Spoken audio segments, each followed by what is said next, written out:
C'est la 12e édition de ces trophées économie sociale et solidaire de MAC de Lyon. Depuis 2010, notre ambition est de mettre en avant des porteurs de projets qui ont un impact sur la société.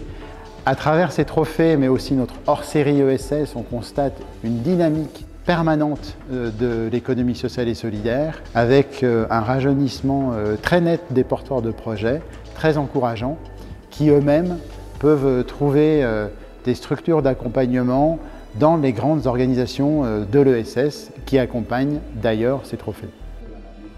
Tristan Vélienne, une coopérative qui s'appelle FIT, je prends Olivia Chocol qui suit notamment ce dossier à l'OSCOP et Nicolas Scott. Emeline Baume, je suis vice-présidente à la métropole de Lyon en charge de l'économie, l'emploi, les achats, la commande publique et le numérique. Et donc dans l'économie, il y a l'économie sociale et solidaire et tous les nouveaux modèles économiques qui permettent d'accompagner la transformation du territoire. La métropole de Lyon a fait le choix, avec le nouvel exécutif qui accompagne la transition écologique et sociale, avec les écologistes, de se concentrer sur les filières productives parmi lesquelles on retrouve le textile et d'y insérer les briques d'économie circulaire, dit autrement, accompagner, accélérer les boucles locales d'économie circulaire. Pauline Petot, je suis directrice de la CRES, Chambre régionale de l'économie sociale et solidaire. On est très content d'être partenaire de cette 12e édition des trophées ESS organisés par MAC de Lyon, avec qui on travaille depuis de nombreuses années maintenant, à la fois dans la recherche des initiatives toujours plus inspirantes et plus dynamiques pour notre territoire régional, et puis aussi ensuite dans leur valorisation via le hors-série ESS, mais aussi dans tout l'accompagnement qu'on pourra mener ensuite au sein de la CRES et avec l'ensemble de nos partenaires pour faire de ces initiatives des entreprises toujours plus dynamiques et toujours plus nombreuses pour l'ESS sur le territoire régional.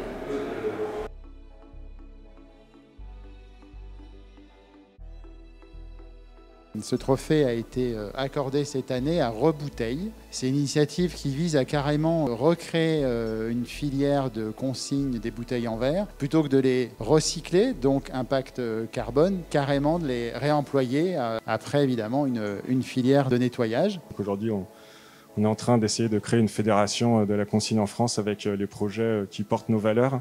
Donc c'est important de le préciser pour pouvoir répondre aux metteurs en marché nationaux et pour avoir un réel impact et faire face à la concurrence d'industriels qui n'ont pas forcément toujours les mêmes valeurs.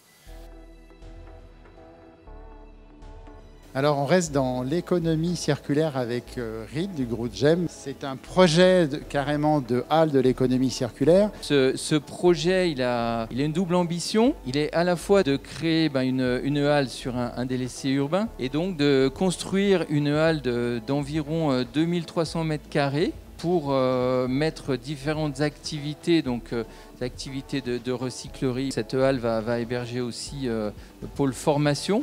Et puis la halle hébergera aussi d'autres acteurs de l'économie sociale et solidaire.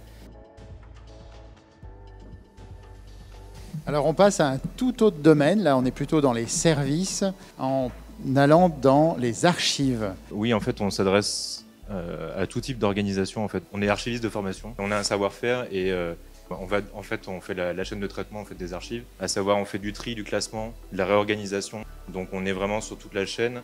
Et on a aussi, avec nos compétences, on a toute la mise en conformité RGPD. On passe à la mobilité, même à l'écomobilité. Cette année, en partenariat avec la Massif, donc Patricia Poisson, mandataire, et Martin Lesage, directeur de Cities. Cities, c'est donc une SIC, c'est aussi une ESUS.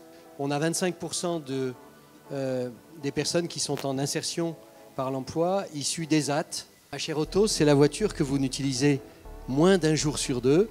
Eh bien, vous nous la prêtez, nous l'assurons, nous l'entretenons, et au lieu qu'elle ne serve qu'à vous, elle sert à une vingtaine de personnes qui habitent autour de chez vous et qui vont l'utiliser et la faire rouler, donc 20 fois plus que ce que vous la faites rouler.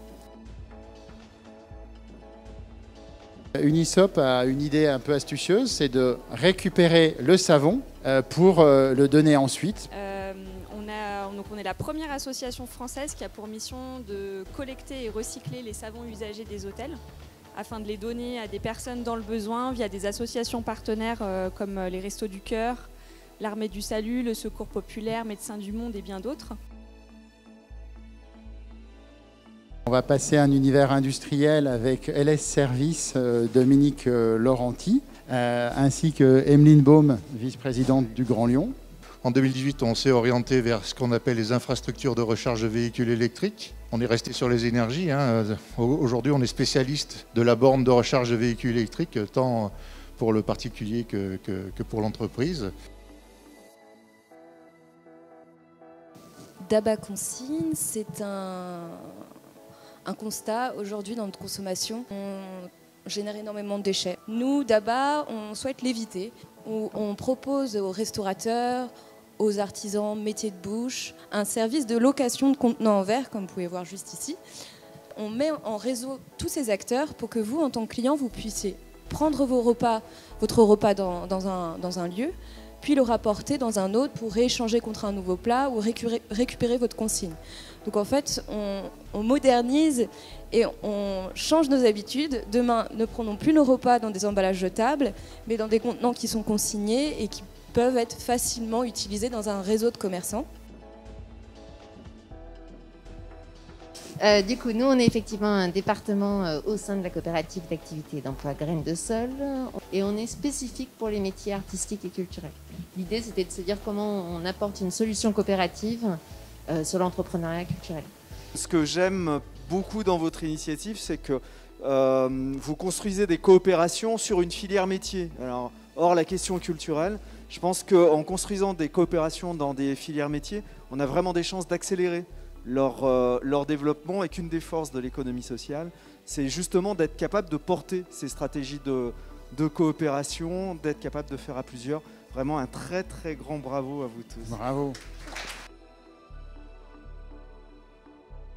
Cette année, on a récompensé celle d'Annecy, l'école de production Saint-Éloi. Vanessa Dekit, vous représentez cette école, mais vous êtes aussi responsable d'une fédération qui peut témoigner de ce développement assez fort. Donc, les écoles de production sont des écoles pour les jeunes qui ont entre 15 et 18 ans. Ce sont les jeunes qui ne peuvent pas rentrer en lycée professionnel parce qu'ils n'ont souvent pas les notes qui vont avec, et puis ceux qui n'ont pas encore la maturité pour rentrer en apprentissage. Donc nous, on offre une formation dans les écoles de production qui utilise le savoir-faire, donc le faire pour apprendre. Et donc c'est des formations qui durent à minimum 2 ans, voire plutôt 4. Et on les accompagne jusqu'au CAP puis au bac pro.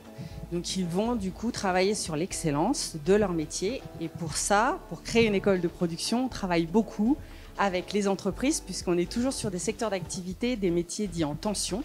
Et ce qui permet qu'à l'issue de la formation, 100% des jeunes sont recrutés. Ils ont même 4 à 5 offres qui leur sont proposées à chaque fin de formation.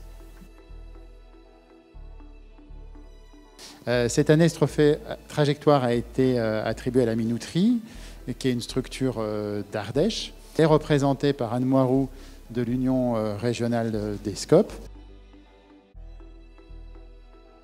Alors, on arrive au dernier trophée de cette soirée avec un partenaire extrêmement fidèle et solide de ces trophées. Pascal Charrière, qui représente la Caisse d'épargne, va nous rejoindre. Pierre-Yves Cosset, directeur de l'Accordé. C'est une structure d'accompagnement de mineurs, mais vous allez l'expliquer.